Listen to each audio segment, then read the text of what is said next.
عنوان دی د نظم زما سوال دی مینه څه ده؟ زما سوال دی مینه څه ده؟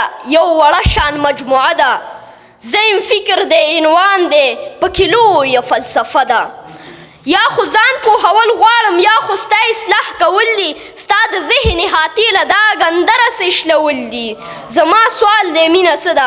بس جانان دی او ارمان دی که د زلفو لاندې خوب دی د بڼو په تیرو څوکو ځان له زړونه غوڅول دي، که د سرو شونډو لمبو کې ځان په زوره سوځول دي، که د سترګو کویکاب کې روکېدل دي او که نه د جانان غېږ کې ارمانونه رژېدل دي. که د سترګو کویکاب کې روکېدل دي او که نه د جانان غېږ کې ارمانونه رژېدل دي. نه چې دا خو مینه نه ده، دا خو ژوند سره تړلې څه کیسې دي معاملې دي. که منصور مې سر په دار کړي زه به بیا هم رښتیا وایم. مینه سترګو کې نظر دی، مینه ځان له یو اثر دی. مینه وګورئ یعقوب دی، مینه وګورئ یوسف دی. مینه وګورئ یعقوب دی، مینه وګورئ یوسف دی. دلته مینې ته لږ پام کړه چې د مینې جدا کېږي د یوې مینې د سترګو بنا سترګې نابینا شي، تش د مینې په لباس هم نابینا سترګې مینا شي. مینه وګورئ یعقوب دی، مینه وګورئ یوسف دی. دلته مینې ته لږ پام کړه چې د مینې جدا کېږي د یوې مینې د سترګو بنا سترګې نابینا شي، تش د مینې په لباس هم نابینا سترګې بنا شي.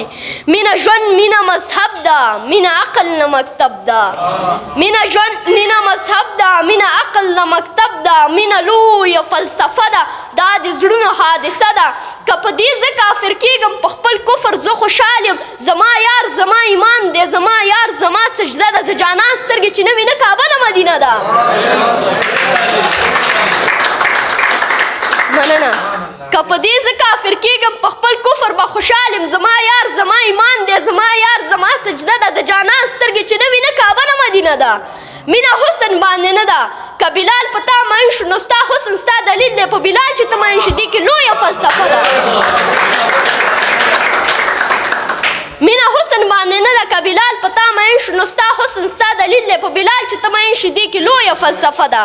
مینه یخ بادونه نه دي. ابراهیم علیه السلام. مینه یخ بادونه نه دي، دا د اور یوه لمبه ده. دا چې سرې بسر کې وینې دا په مینه شین جنت دی. غرغنډې چې پرې بهیږي او دننه شنه باغونه دا څه بل څه نه دي، د نمرود د اور کیسه ده.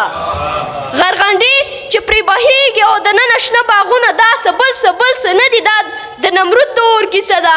مینه څه ده؟ مینه څه ده؟ دا په ځمکه اسمان نه ده. بس چې ځان درته سینګار کړي د غنمو یو دانه هم پیغمبر په ځان مین کړي. بس چې ځان درته سینګار کړي د غنمو یو دانه هم پیغمبر په ځان مین کړي. مینه دومره لیونی شي د غنم په بدله کې جنتونه کړي قربان. مینه دومره لیونی شي د غنم په بدله کې جنتونه کړي قربان. مینه ناز، مینه انداز ده، د موسی د جلال راز ده، د عیسی د حکمت نوم دی، د داود د نغمې ساز ده. مینه رنگ ده، مینه شلنګ ده، د خواجه د رباب ټنګ ده. مینه رنگ ده، مینه شلنګ ده، د خواجه د رباب ټنګ ده. مینه بوت، مینه کالبوت د هر کافر د دې ثبوت ده. مینه کالبوت د هر کافر د دې ثبوت ده. مینه دومره ړوند احساس دی چې د تور کاڼي نه جوړ بوت په سرې مینې سور کافر ته د هما واړه دنیا نه قدردان پروردګار شي. مینه څړیکه، مینه درد دی چې د مینې موج کې راشي، د فارس ظلمت سبا شي او د جهل شپې رڼا شي. یو بې نومه محبت ته ستا شعور کې عقل راشي او وجود دې هم فنا شي. ای زلمیه ستا په مرګ به محبت د ژوند بقا شي. بس همدا به محبت وي چې د مرګ را پیدا شي.